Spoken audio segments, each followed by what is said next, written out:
তো দেখো বন্ধুরা, আমাদের বাড়িতে খুব তাড়াতাড়ি বিয়ে, আর সেখানেই আজকে একটা অনুষ্ঠান ছিল পাকা কথা। আর সেখানে দুপুরের মেনুতে কি কি ছিল সেটাই তোমাদের সাথে শেয়ার করব।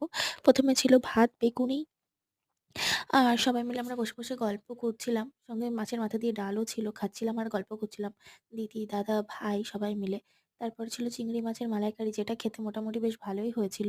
তারপরে ছিল কাতলা কালিয়া, এবং এটাও খেতে ভালো হয়েছিল। তারপরে ছিল চিকেন, যেটা আমি খুবই সামান্য নিয়েছি জাস্ট একটু টেস্ট করার জন্য, কারণ এরপরে আছে মাটন, যেটা আমার আর কি প্লেটে অলরেডি পড়ে গেছে, তোমরা দেখতেই পাচ্ছ। আর এটা খাওয়ার জন্যই আর কি অপেক্ষা করেছিলাম। তো এখানে যদিও আমি যতটা দিয়েছে ততটা আমি খেয়ে কমপ্লিট করতে পারিনি।